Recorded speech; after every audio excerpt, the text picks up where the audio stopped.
Sabi,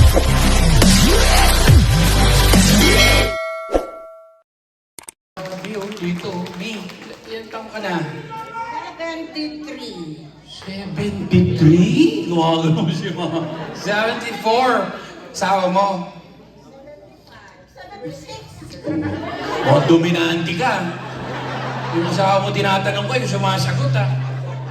Ilan taong ka nang naghihirap din? Tatanong ko, sumasagot siya eh. Ilan taong ka na? 73. Ikaw? 70. Oh, ako naman. Isang tanong, isang sagot. Di ba? Siya lahat nagsasalita. Alam mo, walang ginawa ito eh. Ilan taong ka na? 76. Yung butlak na ni Daddy. Parang ngayon lang nga nabigyan ng karapatan magsalita. Tinatadyakan mo kay. Ako na! Nasagot na ako! Ako na! Oh, ito mo, nasa likod si Daddy. Ba't nasa harap eh? Alam ko. Di, pero isa kayo sa Pilipinas. Tarlac. Tarlac, di yun. Ilan anak nyo? 5. Dami di ah. Parang biting ka ba? Ano ito? Ay, anak mo to? Ang gagandang anak, di. Buti. Bala, buti. Buti nagkaanak ka. Ganyan ang mga talag. Mga darating pa, si Mama, may sarap kausap, no? Hindi ka mabibitin eh. Isa lang sinabi mo, kinuwento yung buong buhay. Yan yung mga ano dito. Mahirap din pag may kakwentuhan kang matatanda dito sa Anadel. Ano yung mga retired, no? Lalo na yung mga puti. Umuha ka dahil oras niyan. Yung mga walang ginagawa sa... Yung mga kayo, yung mga bata pa, pag kinausap mo yan, I'm running out of time. Pag yung mga matatanda, pag nakausap mo yan, batiin mo lang ng isang beses. Hi po, kamusta? Uy, halika kami tuwal tayo! May gagawin, halika rito! Kwentuhan ka ng mga buhay-buhay niya. Ito, isang tanong lang, sinabi lahat nangyari. Marites ka. May grupo ka rito. Baka pinalo tayo ito, mga talgurin nyo nga ito. Bigyan mo niya, bigyan nyo tumama na sa mga. Ito, boss, kamusta? Okay lang po. May pagka-artistahin to si Kuya. Tayo ka. Hindi, tayo ka. Sumarap ka. Oh. Oo. Martin. Tol, pag sinabing kamukha ka, maniwala ka. Hindi ako nagsisinungaling. Kasi ako nagduda, ikaw ako. Kamukha na nga eh. Kamusta kayo sa likod dyan? Yan o, yan yung mga ano eh, mga GP, General Patronage. Tatawa talaga. Mas madali ito ako pag puro binayad eh. Tama ka, 23 na, 23. Ito yung mga nagdadalawang isip eh. Naghahanap ng, ano ba meron? Ang tagal ko na rin dito sa Canada oh. Ganun taon na kayo rin sa Canada, Mi. Parang kayo naka-invento ng Winnipeg ah. Dati ano yung papangalan natin? Winnipeg na lang! Huwag ka na, Winnipeg! O sige, sabi mo eh. Anak ko na to rito, no?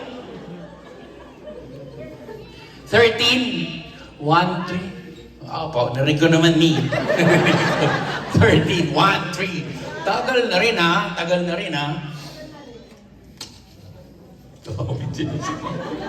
Ang tagal ko na rin din sa Canada. 5 years na ako. 5 years na ako, guys. Pagdating ko rito, bago talaga lahat sa akin dito. Nanibago ko. Ngayon, sanay na ako doon, nakakapag-t-shirt ako. Ay, nako! Takot din dumas sa tenga eh.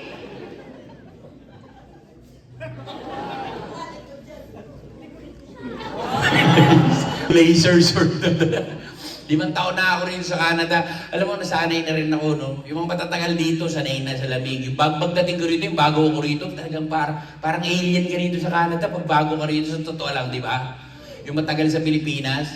Pagdating ko pa lang sa airport, yung mga batean pa lang dito eh. Di ba yung mga, hi, how are you doing? I'm good, and you? Nice weather, eh? Nice weather, eh? Di ba? Kada po kamay nakasalubong ko, nakangiti ka siya. Hi, how are you doing? I'm good, and you? Kukwento sa'yo yung lugar kung saan sila pumunta. Hi, nice weather. I've been to Bath the other day. Weather's nice there. Really? Me too. Sa Pilipinas, pwede mo bang gawin yon? Di ba nagbabayad ka sa grocery? Di ba dito pag nakapila ka sa Sobeys, pag mahaba pila, hi, how are you? How are you doing? I'm good. And you? Yes, weather, right? Yeah. Kwentuhan na kayo sa, punta ka sa Pilipinas, punta ka sa grocery, sabihin mo yun doon sa cashier. Ate, magandang umaga, kamusta ka? Dali ano? Haba na pili! Sino ka ba? So, kahit, di ba, kahit masaya ka ron, dito kahit subukan mo sa jeep, gabi ka, naghihintay ka ng jeep, tapos may katabi kang babae, di mo kilala, sabi mo, magandang gabi, miss. Manya! Loko-loko yung babae. Medyo masungit, tapos dugyot-dugyot ka. Magandang gabi, miss. Wala ka na may intensyon. Manya! Kung yung mga tao doon, galit bugbugin yan! Wala ka na mga intensyon. Right, kuya, yung na, magsaka mo ng bato! Di ba? Mga tao dito ngayon, pumunta ka ron lahat, problemado eh. Di ba? Sa sobrang gutom, ang mahal ng gasolina, pwede mo lang isabaw sa sinigang eh. 200 isang litrong diesel. Kawawa yung mga pumapasada eh. Ayaw na nga yung driver ko, tito ko, driver ng jeep. Hanggang ano lang siya, hanggang segunda, ginagano na lang niya. Kaya sinasama yung asawa tsaka anak eh. Doon ka sa likod, tulak mo. Pababa naman eh. Ang mahal ng pamasahe. Dito, ramdam mo rin eh, di ba? Dati, full tank dito. Pero kung isipin mo, ang mura ng gas dito eh, $1.50, di ba? 70? Sorry. Ang gagalit yung VIP. 170! Jobber, tanga ka ba? 170. Sorry po, Miss VIP. 170. Sumasinternet. Laki ng kasalanan ko. Sorry po. Hindi ako nagbabasa. 170, no? Dati na yung full tank eh. Pagka nabawasan ako, kakarga lang ako 50, puno na eh. Ngayon, talaga mararamdaman pag ganun ka eh. Ayaw mapuno, napapaganong. Tapos yung grocery, no? Bibili ako $100, puno na yung bag mo, eh, no? Ngayon, $100, medyo may lalagyan pa ng sapatos eh. Si mami ito, okay lang pag medyo may edad-edad ka na. Pag medyo mga ganito pa yung pagkatapos mo mag-basketball, lakas mo pa humataw nito eh, no? Kanin.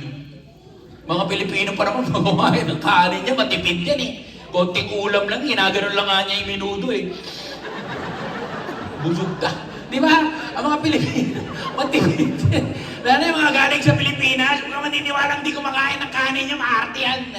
Pagka hindi pa sanay dito, wala pa mga 5 taon yan. Pag pumunta sa bahay niya yan, kanin ang unang hahanapin yan. Huwag yung salangan na mga steak yan. Ba't walang kanin?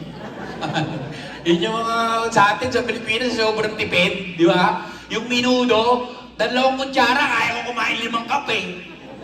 Ginagano, pinapahid ko lang sa sa ibabaw ng yung sarsa, di ba? Kanin ang buhay natin dun eh. Ito anak mo,